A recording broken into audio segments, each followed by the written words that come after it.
reaction as your eyes fill with tears. And then also it says that you're basically now determined to practice. That is a sign of hero nature, and you want to do exactly that. And the same you can say is true for solitary realizer nature. And with Mahayana nature, it's a little bit more than that.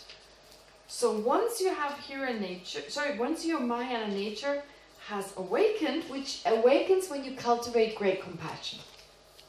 With the other two, it's not that clear when exactly that happens. What is exactly that happens? It's not when you generate renunciation. It's not when you generate the wish to be liberated. It's not that moment. So it's not so clear when that moment is. But with Mahayana nature, it's great compassion. When you generate great compassion.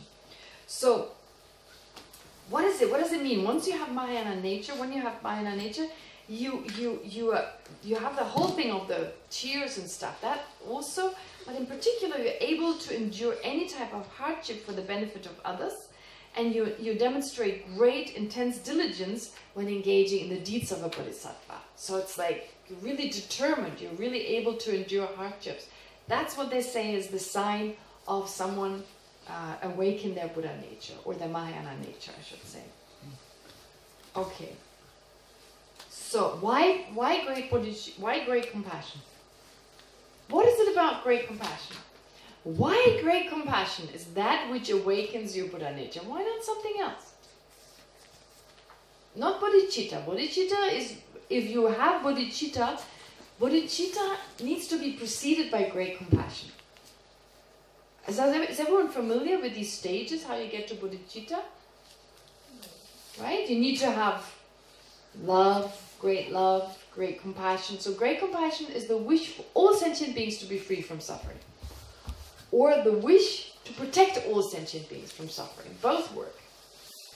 Great love is the wish for all sentient beings to be happy. Then you have the altruistic attitude. Not only do you wish to protect, or you wish for all sentient beings to be free from suffering, I myself will do this. And then you think further, what is the means to do so? You come up with Buddhahood, and so you generate the wish to become enlightened. That's bodhicitta. But great compassion has to precede it. Great compassion, the wish for all sentient beings to be free from suffering, has to precede our wish to become a Buddha, to have bodhicitta. And bodhicitta is the only way in which you can come closer to Buddhahood. So why is great compassion that which awakens our Mahayana nature? I don't know, but I think it makes sense to me that this would be the only most effective engine to challenge all the difficulties. It's very difficult. If with bodhicitta, I can do it. Why not great love? It's even better to have great compassion. Not bodhicitta. I meant compassion. So. Because with great compassion, you are involved in helping them to be freed from the suffering. Yoran? I think it's bodhicitta. I don't think it's compassion. No, it's wrong. I'm kidding. No, I'm not kidding. I thought about it a lot. Because I think when you have like the first moment you want to do it yourself, like the I gets into the compassion. So for me this is the start. This is the moment to start looking for a way of doing it, and then you enter the way. And with compassion, I guess I can feel compassion and still don't do anything. So, well, it's a debate with Maitreya. Actually, what Nissim said is right. And also, when we talk about great compassion, great love and great compassion, what is the great turning point when you have great love and great compassion? What has changed for you? Everybody. Everybody, not some. No. It's not me anymore. Usually, what do? My suffering, my happiness, my suffering, my happiness, my suffering, my happiness. Right? And then slowly I may turn it around, some others. But when it's all sentient beings, you totally changed your life around. This is a huge turning point. You see, actually, bodhicitta, it's just the wish to become enlightened, based on the wish to do it for all sentient beings. So you have to proceed. It's actually, what is more important than bodhicitta is great compassion. Because bodhicitta is just the wish to become enlightened. But if it's not induced by the mind for all sentient beings, oftentimes people misunderstand. I told some of you at different times, someone once said to me, I'm a bodhisattva. And I was like, what? And she's like, yeah, I want to become enlightened. I said, why? She's like, it's great, I want to become a Buddha.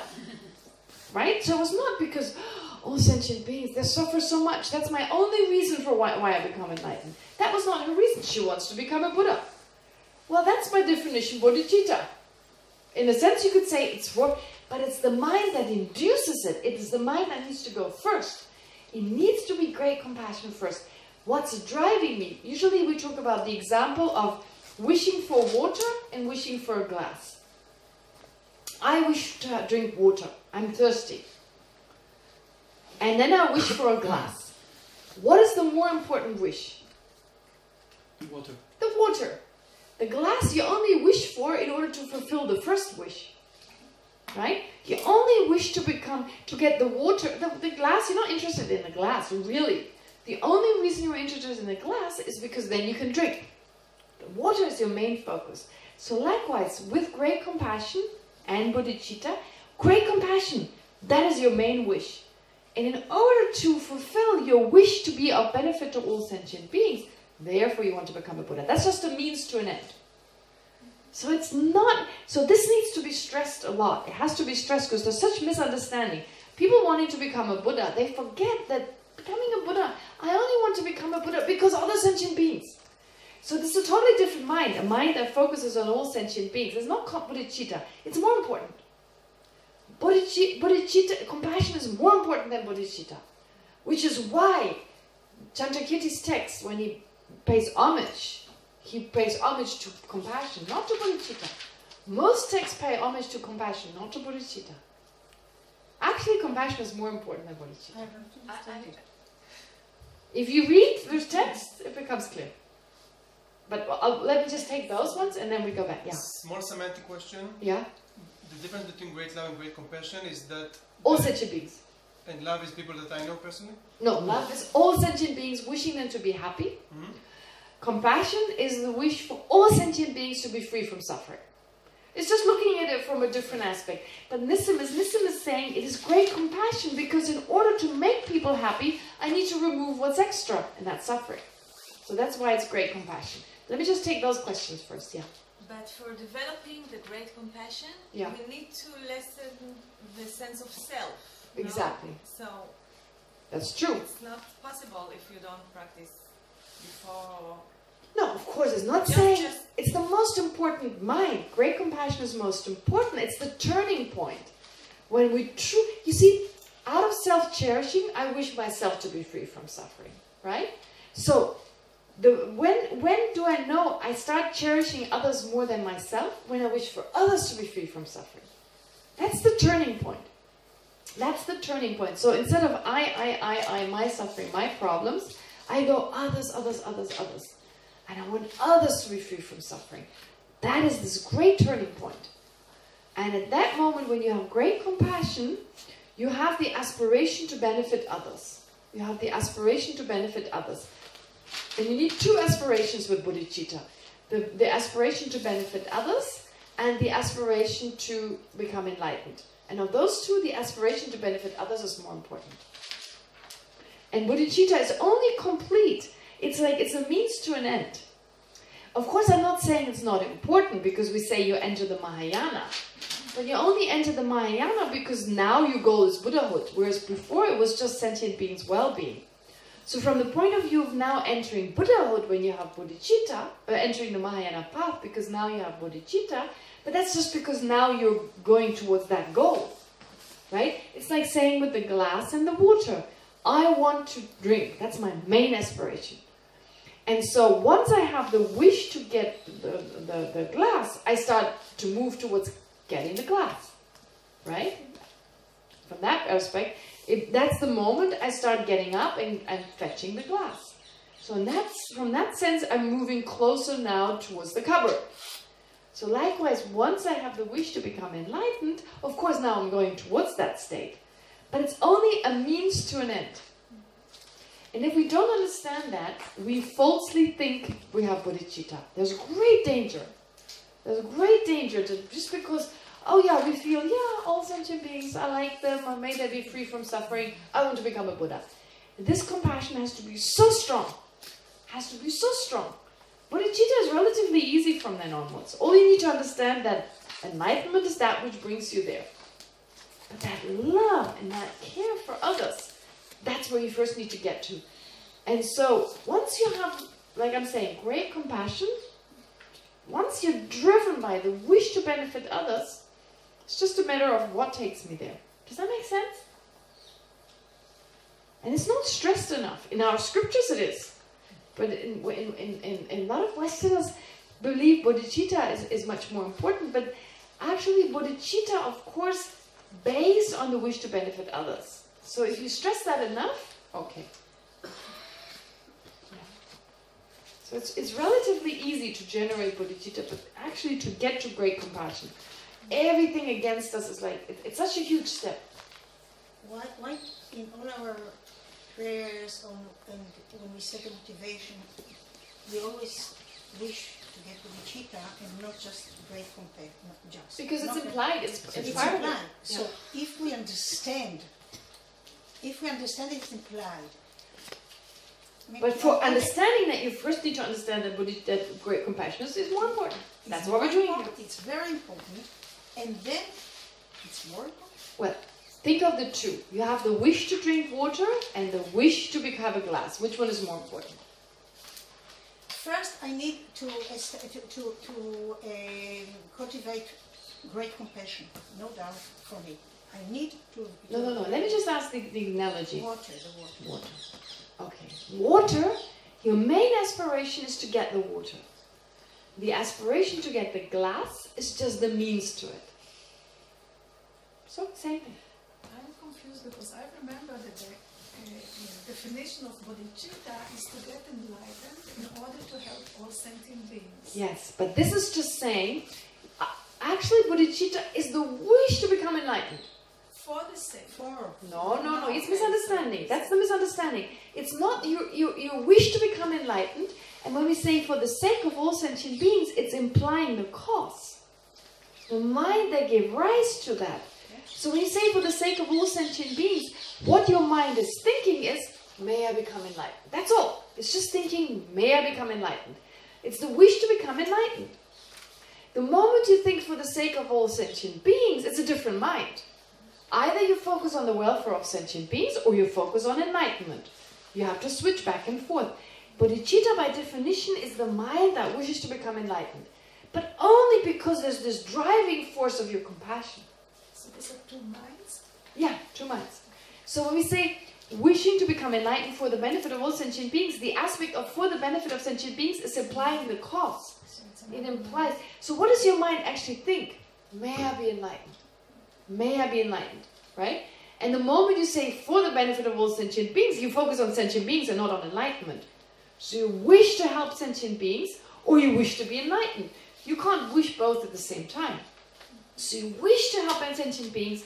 How do I do this? I become enlightened. So in that sense, that's your main focus, right? Because otherwise we're like, oh, enlightenment is nice. There's a danger. We wish to become enlightened, but because we don't have enough compassion, it's not bodhicitta. But we think, oh, I wish to be enlightened. Yes, we wish to be enlightened, but it's not driven by that love and compassion. I don't care. It's almost like, if I can benefit all sentient beings by riding a bicycle, instead of becoming a Buddha, I wish to ride a bicycle. As simple as that. So in that sense, it's not so much the wish, it is just a means to an end. To stress that, this is why. So this has to be really stressed. I think it's very important. And therefore, then it makes sense why we say Mahayana nature is awakened once we have bodhicitta, once we have compassion. That is a huge turnaround. That is a huge turnaround. It's actually the step from great compassion to bodhicitta is not as great as the step from ordinary I, me, and mine to all sentient beings. That's huge. That's huge. Because it's like going exactly the opposite direction. Right now, I, me, and my, I, me, and my, I, me, and mine. And suddenly, everything I do is others. Can you imagine? I mean, we may still do the same things. We act in the same way, but motivated by, I don't care what others think about me. I don't care about my wealth. The only reason I keep my money together is to be of greatest benefit to others. So I still need to eat, I still need to dress, warm enough not to get sick. But you can tell how those four aspects, satisfied with simple dwelling, satisfied with simple food, satisfied with da-da-da-da-da, you have those naturally as a result of others. So that's a huge step. You're basically turning your focus around other direction. How do you do it? How do you do it? Well, that's a different course. 6.1 factors. Yeah, equalizing and changing self and others, or the 6 causes and 1 effects, understanding all sentient beings have been very close to us at some point. There are different techniques that take time, they're difficult to take time because we have a self-grasping.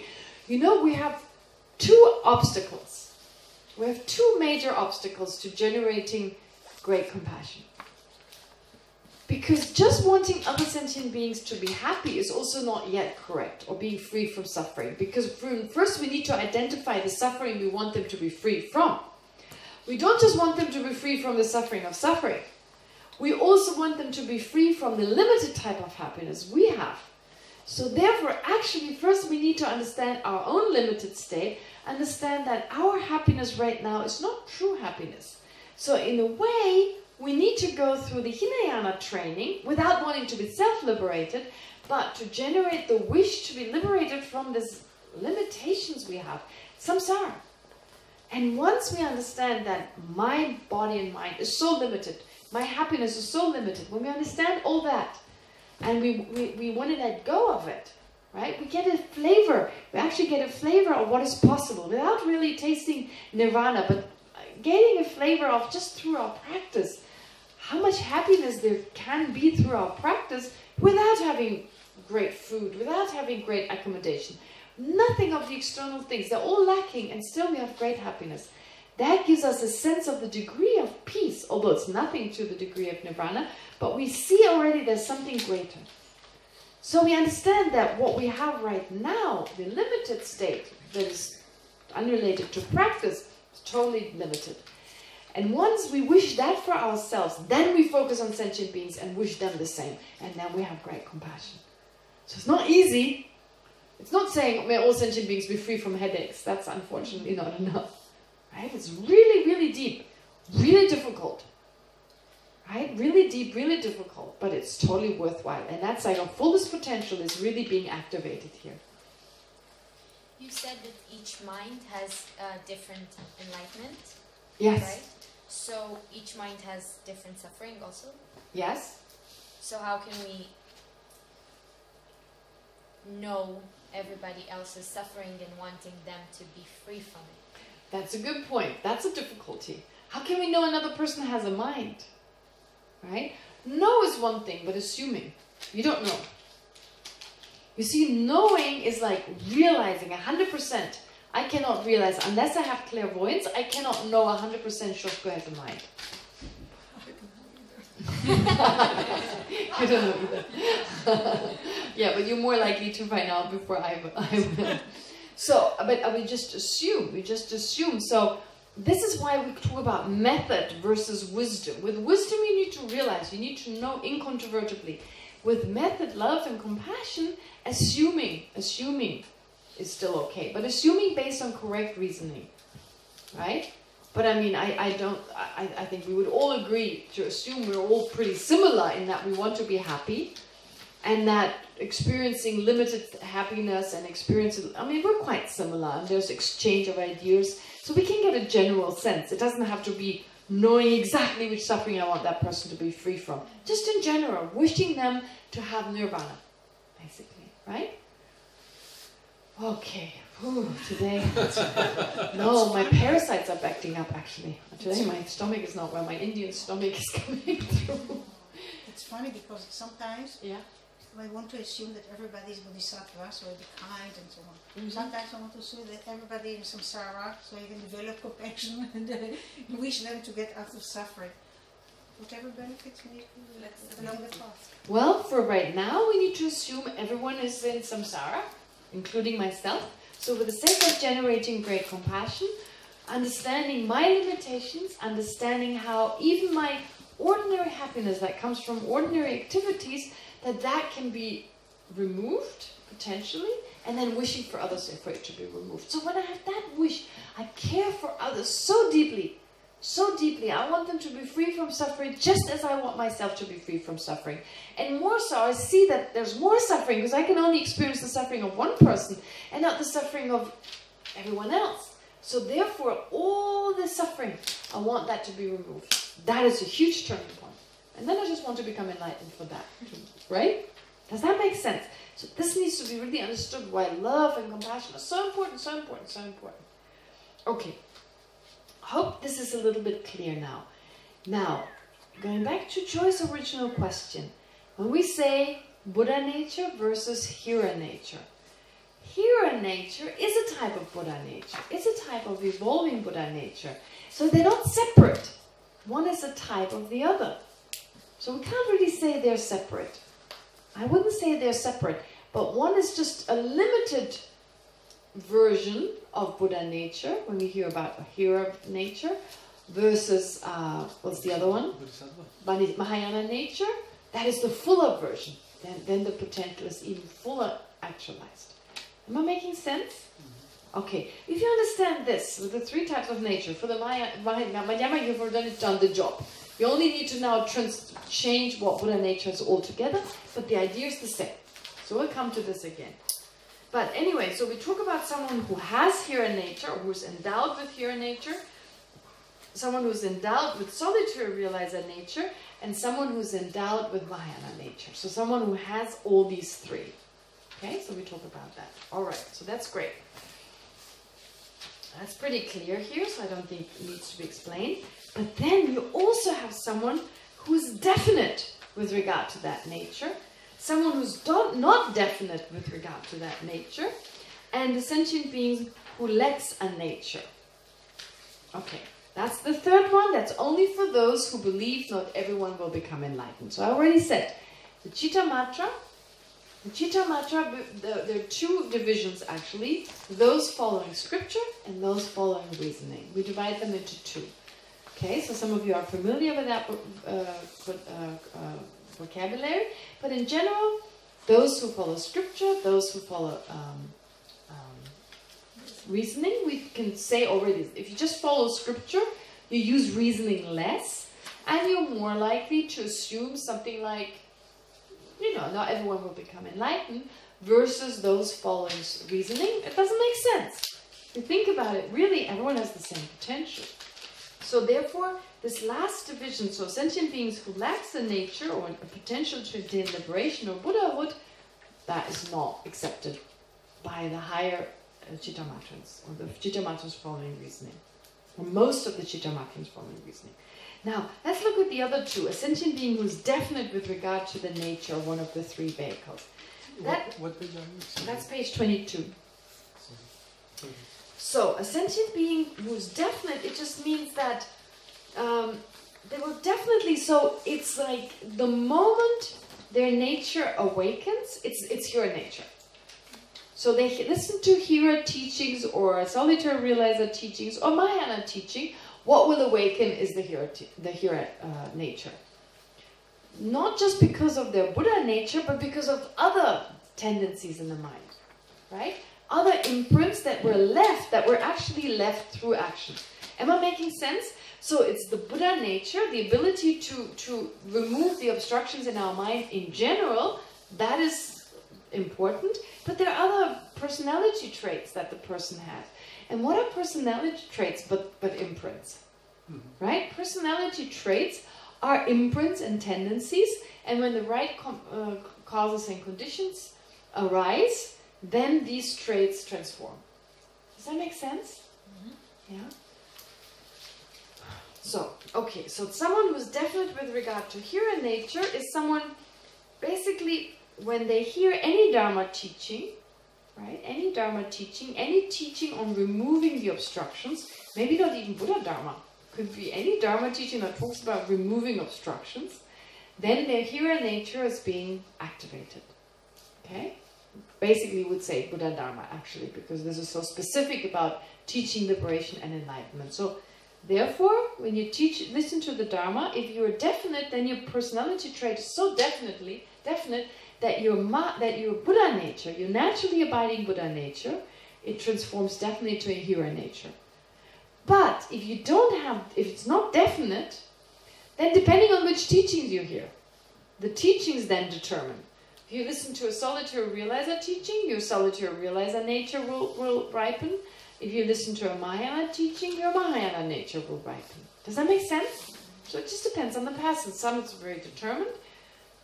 Other imprints from previous lives are very strong. And for others, those imprints are not that strong and it can go either way. It totally makes sense, right? Okay. So this is pretty clear. And this explanation here, if you read through it, it makes total sense. So, someone who's definite with regard to hero nature refers to a person who will definitely attain the state of a Hinayana Arhat, and who either has awakened hero nature, or will awaken hero nature within this current lifetime. So someone is definite can mean definite already now, or definitely will attain within this lifetime. Right?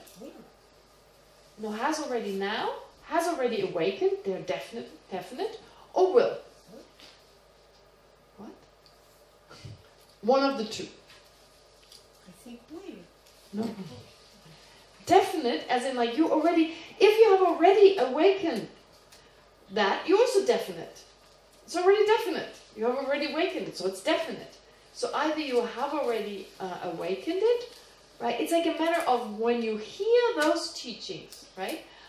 Either you will, or you have already awakened, and you definitely, and there's no changing. Some can even change. You can change to awaken another nature. It's also possible. So you can awaken your hero nature without attaining a Hinayana Arhat state. Okay? But with the definite here means you will definitely become a Hinayana Arhat. So either definitely in this lifetime you will awaken, you will definitely become a Hinayana Arhat, or it has already awakened and you will not change into a different one. Does that make sense? No? It doesn't make sense? So both possibilities are and it can be either this or this. Yeah, but you kept saying will. Because I thought, yeah. Okay, wrong. so it's not will. Okay, so it's both, right? Yeah. This is another aspect. So you see how complicated this actually is. But it's the only complicated thing about Buddha nature, really. I believe this is the most complicated aspect. Those different ones. It's just confusing.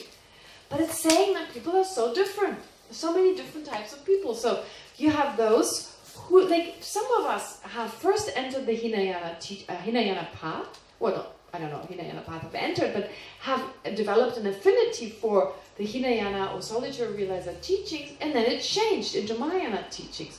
So our mind change all the time. You can ripen your Mahayana, and then something happens, and it changes into something else. I mean, it happens all the time. People who start with one tradition, I mean, you're moving away from Buddha nature and so forth, you like one thing, and then the next day it changes. Right? So it's quite changeable. But sometimes it doesn't. It's so strong. Our personality trait is so strong that you will definitely stick with the one thing until you reach your goal. So when you talk about hero, solitary realizer, and Mahayana, you enter one of those. Either you will, in this life, definitely enter one of those, or you have already entered it and there's no changing to another nature. Or you can change. Does that make sense? Okay. Not so clear? Yeah, clear? No, that's not stupid. Is this true, for example, for Nigma? We are talking Gelukka here? No, we're talking about Gelu, Nyingma, Sakya, Kagyu. It's all the same. There's no difference. It's philosophy. That's what I want to know. Actually, the four traditions that you mentioned, they only differ from the point of view of Tantra. They don't differ from the point of view of this explanation. There may be slightly different ways of setting it forth, using the words, but the basic is the same. It's the same philosophy. It's the same philosophy, yeah. But the techniques are different. Okay. So, a sentient being whose nature is not definite means someone could go either way, into either of those three vehicles, either in this lifetime, either listening to one of the teachings and then determined on what they listen, determined by what they listen to, then therefore they enter this path or that path, etc. Or they've already entered one, but then through other conditions and causes and conditions, then they change into a different one. Okay, does that make sense? All right. And then there's to say those who lack a nature, the potential to attain liberation or Buddhahood. Like I said already, that needs to be interpreted from the point of view of the higher schools, but it's still an interesting idea because we hold that view in a way, innately. Oh, those will not really, right? We have that innate sense that some people are innately evil and so forth. You know, when we have these, every time I hear this is a truly evil person. People say that, it's a truly evil person. Right away I'm thinking, it goes right into that view. This person will not change, they're truly that, it's in their nature to be evil. Honestly, before we encountered the Dharma, didn't we have that sense that they're truly evil people? Right? Of course. Now we try not to express it. Now we pretend we don't think it's but no, but this is actually one of the parts that's so important about Buddha nature, right? About Buddha nature. It's so important about Buddha nature to understand that that is impossible. It all goes hand in hand with the understanding that it's not in the nature of anyone's mind. It's impossible to be truly evil. But our anger, it colors the person as if the whole evil becomes part of this person. Okay, so this is where this comes from. And you have the Mahayana Sutras. And here, maybe some of these are interesting. So the Mahayana Sutra Anamkara by Maitreya. Some exclusively perform negative actions. That's page 24. And then it goes on to say on page 25. Some have destroyed all their positive qualities.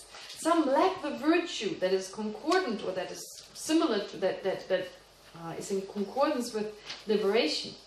And there are those who have inferior positive qualities but lack the cause. So here's just saying there are all these different cases of why someone would not become liberated. And that's all needs to be interpreted. That's just, later on it says, the Buddha actually said, some do not become enlightened. The Buddha said those things. But it's very clear that those are interpretative meanings. They mean for a long time. Of course, if you engage in all sorts of atrocity, in genocide, in murder, serial killing, and so forth, you destroy so much positive karma. And for a long time, you won't be able to enter the path. So, maybe eons, millions, billions of years. Right? It's possible. That's the meaning of it. It's not saying that this person doesn't have Buddha nature, but they're really a long way away, right? And experience first the result of their negative karma. Okay. So how does it happen? How does it happen? Yeah, how a person gets to such a state? Right? How does it happen? It's really amazing. Sometimes it's hard to imagine. But then you could also wonder, how are some people not interested in this at all? How come some people are only interested in being more powerful than they already are, making more money than they already have? And first they have a little bit of power, and they want more. And then they have more, and they want even more. So the power is like a drug. You want more and more power. You want more and more money. And it gets so strong that at some point you would kill for it. And then if you kill one opponent, well, you'll have more opponents, naturally. So it's like this spiral. Right? You can look around. Sometimes we see these people. Oftentimes they're politicians. They're people with a lot of great potential. They're the ones who can cause the greatest destruction. And it's terrible. It's really terrible what they do through their own life. I mean, if you look at someone like, the most extreme example, like Hitler. I mean, he definitely had a lot of positive karma to have the power he had. Right? I mean, to come into power, to, have the power he had, and what did he do? Right? Just totally destroy it, totally manic, crazy. And I mean, we're all crazy to some degree, but there's levels of craziness, right? Yeah. So I think it's hard to believe, but it happens, causes and conditions. Doesn't the Dharma say that those people have the biggest potential to go far highest? No, I don't think they have a biggest potential. They have an equal potential like everyone else, but they're moving away from that potential. But Angulimala did atrocities and sins still. Well, Angulimala had very strong imprints, right? So he was lucky that he accumulated a lot of non-virtue, but then still went in the right direction. Yeah. So eventually, but there doesn't seem to be any hint that Hitler wasn't Angulimala. I don't think he had any dharma or whatever inclination. I mean, it was just yeah. So, but the point, what I'm trying to say is that it seems like someone like Hitler, or it seems like someone who's the most horrible things that are Buddha nature. They're just truly evil. But with this, we distance ourselves again. We cannot generate great compassion for all sentient beings if we have that thought. It's a huge obstacle. It's a huge obstacle, right? Because otherwise, wishing for all sentient beings, wishing to protect all sentient beings, believing them to be truly evil, that doesn't even make them sentient beings, right? Because the thing is also, when you wish for all sentient beings, when you wish to bring happiness and remove suffering of sentient beings, what you're actually wishing is for all sentient beings to remove all the obstructions in their mind. So you wish for all sentient beings to become a Buddha. You wish for all sentient beings to become a Buddha, and you realize unless I become a Buddha, I can't lead all sentient beings to Buddhahood. So, but if you believe they're truly evil, you can't generate bodhicitta. You can't generate not even the wish for all sentient beings to be Buddhas. Because that's what you do. We say all sentient beings to be free from suffering. But we're not just talking about suffering or suffering. We want them to be free from the 3 types of suffering plus cognitive obscurations, the obscurations to omniscience. And we want to get there first just because we can take them to that state. And sometimes you may, for the sake of skill, you may think, may they go first and then I come after, which of course is not possible. But just to generate more compassion, you may actually use that meditative technique, although it's not realistic. So it shows, in order to really generate bodhicitta, it needs to be preceded by a type of compassion that wishes for all sentient beings to become a Buddha, basically. And unless you understand they have Buddha nature, why would you wish for it? So you can't generate great compassion unless you understand Buddha nature. So important. Just thinking may they be free from suffering. That's not great compassion. Here it's important what we wish them, what type of suffering we wish them to be free from. Just may they never suffer again. That's not enough. That's also not enough for renunciation, otherwise we all have renunciation. We all want to be free from the suffering of suffering. Even dogs, animals, all sentient beings want to be free from suffering of suffering. But most of us don't want to be free from suffering of change and all pervasive suffering. So we wish first for ourselves to be free from that, and then for all other sentient beings. But then even more so, full enlightenment. From that, we need to know sentient beings can do. So really, really important. Okay, this idea here. For great compassion, you need this. I'm not sure about the presentation, the whole frame of the picture. The presentation of the 3 types, definite with regard to the 3 vehicles, not definite, and lack of them. Yeah. This is a presentation of Chitta Matra. All of them. No. Chitta Matra, yes. The Chitta Matra presents it. The Vaibhashika and the Sautrantika don't mention it. So they present it, and they're basically the only ones, some of the Chitta Matrans, who say that not all sentient beings will become enlightened. So, but the first 2 are also asserted by the Madhyamikas. Okay, yeah. But the 3rd one belongs only to one type of Chitta Matra. Yeah, only one type of Chitta Matra. And our response to that, the Madhyamika's response to that would be that interpretive, and we exactly. And we don't accept it. We cannot take it literally. When the Buddha himself taught, not everyone will become enlightened. He taught it because for some people to hear that, it made more sense to them, right? We usually think, why? This is, I think, a big misunderstanding. We think those people are really stupid. If you tell me everyone will become enlightened, that makes so much more sense to me. But actually, those people at the time of the Buddha, They didn't just listen with an intellectual mind. They sat down to meditate right away. Right away they got in touch with their deepest emotion. And when there was a sense, not all sentient beings can become enlightened, they couldn't accept it. We just take the intellectual and are not necessarily in touch with our own sense of what is possible. The moment you feel a person is truly evil, and you intellectually understand that all sentient beings will be enlightened, there's a gap there. Right? And you still act out of this emotional sense that not all sentient beings are Buddha nature. And you cannot act accordingly. So it's really important to understand that we are much more learn all this on an intellectual level than the practitioners at the time of the Buddha. Because if you go back historically, who were those beings the Buddha taught? There were two groups, philosophers and ordinary beings. Right? The Buddha himself said it. I teach philosophy to philosophers. I teach to the childish, to the ordinary beings. I teach stories basically, or just I give advice. So when you think of India at that time, the Buddha came at a time in India when most people were illiterate. There were farmers, there were merchants, just normal people.